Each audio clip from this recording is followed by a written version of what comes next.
বিষয় অর্থাৎ এই সংসারের যে ভোগ বাঞ্ছা, এই ভোগ বাঞ্ছা যতদিন থাকবে, হৃদয়ে ছলনা কপটতা ভাব যতদিন থাকবে, ততদিন ভগবানের কথা পুরোপুরি ভালো লাগবে না। আমরা এগোচ্ছি ধীরে ধীরে, কিন্তু পুরোপুরি ভালো লাগছে না, পুরোপুরি আমাদের আনন্দ লাগছে না।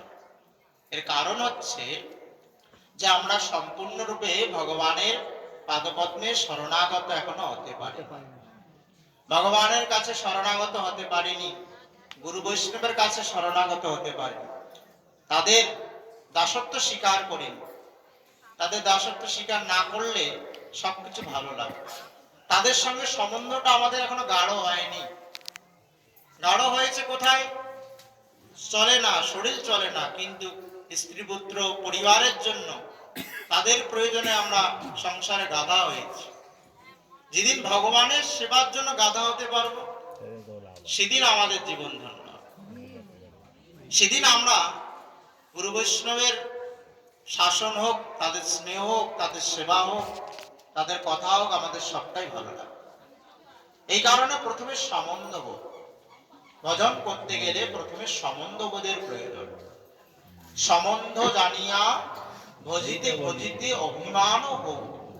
কোন অভিমান দূরীভূত হবে? এই যে নিজের কর্তা অভিমান, ভোগ অভিমান, অহং ব্রহ্মাস্মি এই অভিমান, এই অভিমান দূরীভূত না হলে কখনো আমরা কৃষ্ণদাস, গুরুদাস, বৈষ্ণব দাস হতে পারি। আর গুরুদাস, কৃষ্ণদাস, বৈষ্ণব দাস না হলে তার এই সংসার থেকে উদ্ধারের কোনো পথ খোলা নেই। এই জন্য জড় সম্বন্ধ যতক্ষণ না শিথিল হচ্ছে, ততক্ষণ ভগবৎ সম্বন্ধ দৃঢ়তা প্রাপ্তি হবে। কেননা বিষয়ে থাকিতে কৃষ্ণে প্রীতি নাই হয়, বিষয়ীর দূরে কৃষ্ণ জানিহ নিশ্চয়। অন্তরে বিষয় বাসনা রয়েছে, ভোগ বাসনা রয়েছে, আর অন্তরে লাভ পূজা প্রতিষ্ঠা ভাব রয়েছে, তাহলে ভগবানের আসনটা তো এখনো পরিষ্কার হয়নি। ভগবানকে আমি হৃদয় সিংহাসনে বসাবো, সেই হৃদয় পবিত্র না হলে ভগবান বসবেন কেন? তিনি আসবেন কেন? তার আসার কোনো সম্ভাবনা নেই। এই কারণেই বিষয় থাকিতে কৃষ্ণের প্রীতি নাই হয়, বিষয়ের দূরে কৃষ্ণ জানি হলে। তাই জন্য প্রথম দরকার সম্বন্ধবোধ, ভগবানের সঙ্গে সম্বন্ধবোধ। আমি কে? প্রভু কো জীব কথম ইদম বিশ্বমিতিবা। আমার প্রভুকে, আমি তো ভাবছি আমার প্রভু আমার স্বামী, আমি তো ভাবছি আমার প্রভু আমার স্ত্রী, আমি তো ভাবছি প্রভু মানে পালক, প্রভু মানে পালক, রক্ষক। তাকে আমি নিজের পালক রূপে স্বীকার করছি। ভাবছি হ্যাঁ, আমার তো বাড়িতে কেউ ভক্ত হলো না, এরপর আমাকে শেষ বয়সে কে দেখবে? আমি আবার মঠবাসী হিসেবে ভাবছি বুড়ো হয়ে গেলে যা দিনকাল চলছে, কে দেখবে না দেখবে ঠিক নেই, এর জন্য কিছু ব্যবস্থা করা দরকার। তখনই মনের মধ্যে যখন নিজের পোষণ ভাব আসবে, তখন ভগবানের প্রতি ভরসা থাকবে না। আর ভগবানের প্রতি যদি ভরসা থাকে, তখন নিজের পালন পোষণ ভাব আর থাকবে না। তখন ভগবানের প্রতি এই ভাব আসবে, তুমি তো রক্ষক আর পালক আমার, তোমারও চরণে বিনা আশা নাই। তখন এই ভাব জাগ্রত হবে, ভগবান কৃষ্ণ মোরে পালে রাখে জানি সর্বকাল, কৃষ্ণ আমাকে পালন করবে। এখন কৃষ্ণ পালন করবেন এই বিশ্বাস যদি না থাকে, তাহলে কৃষ্ণের প্রতি সম্বন্ধটাও সেই রকম ভাবে আসবে না, দৃঢ় হবে। আর ভগবান তিনি ওই দ্রৌপদী আঘাত দিয়ে ভগবানকে ডেকেছিল, ভগবান এসেছিল? ভগবান আসে যখন সম্পূর্ণরূপে শরণাগত হলেন, তখনই ভগবান তিনি আসলেন, তিনি কৃপা করলেন। তাহলে আমরা গুরু বৈষ্ণবের কাছে আসি, তাদের কাছে প্রার্থনা করি, গুরুদেব কৃপা করুন, বৈষ্ণব ঠাকুর কৃপা করুন, হে ভগবান কৃপা করুন। কৃপা মানে কি? আমরা মঙ্গলের কথা শুনলাম, সাধু সঙ্গ করলে মঙ্গল হবে, হরিনাম করলে মঙ্গল হবে। এখন আমি বুঝি মঙ্গল মানে টাকা পয়সা। আমি বুঝি মঙ্গল মানে আমি যদি একটা 3 তলা বাড়ি করতে পারতাম, 1 তলা বাড়ি আমার, আমি 3 তলা বাড়ি করতে পারলে আমার মঙ্গল।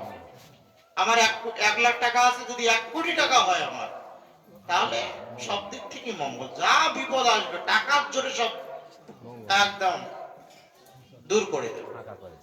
এটা কি সম্ভব? কিন্তু আমরা তো ভাবি, আমাদের ভাবনা তো রয়েছে। এর কারণ কি? নিজেকে পালন পোষণ করব, আমি নিজেকে পালন পোষণ করব, আমার যাতে কোনো অসুবিধা না হয়, এই যে ভাব, নিজেকে রক্ষা করার ভাব বা নিজের ভোগ বিষয় আমার এরকম চাই, এই যে নিজের পালন পোষণ ভাব, এটার নামই হচ্ছে কর্তা ভাব, এটা হচ্ছে ভোক্তা ভাব। এই ভাবের দ্বারা জীবের অহংকার ও বিমূঢ়াত্মা কর্তা অহমিতি মনে।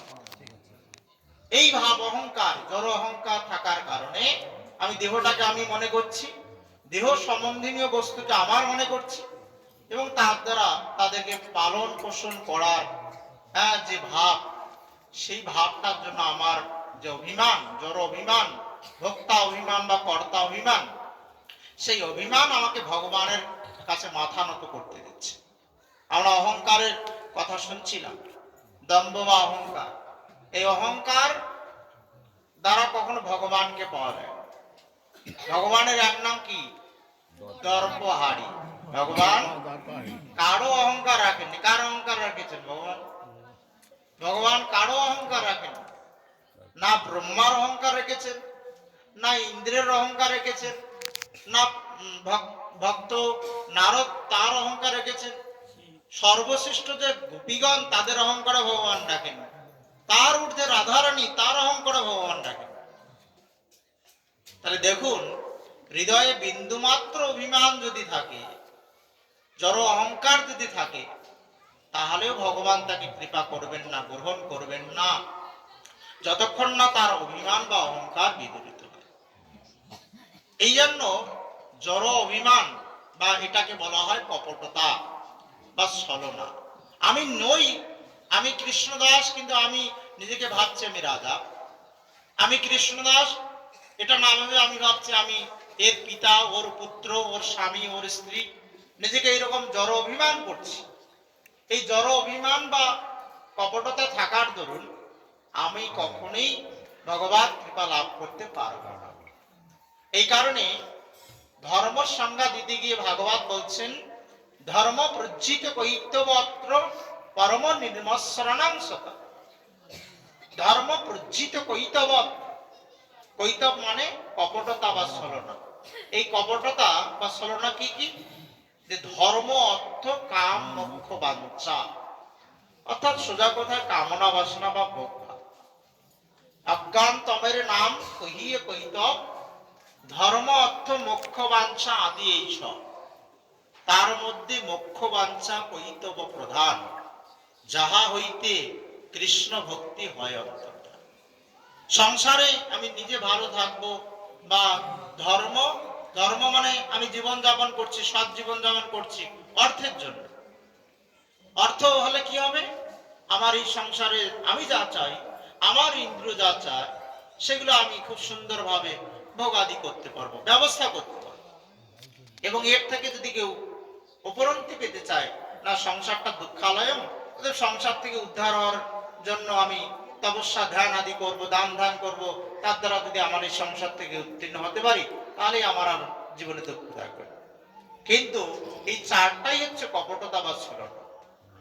এই জন্য প্রকৃত ধর্ম হচ্ছে ভগবানের পাদপদ্মে ভক্তি লাভ, যেটা আমরা শ্রবণ করছিলাম, যে ভগবান তিনি ভক্তির ইবনং নয়তি, ভক্তির ইবনং দর্শয়তি, ভক্তি বশ পুরুষ, ভক্তির এব বয়স। ভগবান তিনি ভক্ত বৎসল, তিনি ভক্তির দ্বারা বশীভূত হন।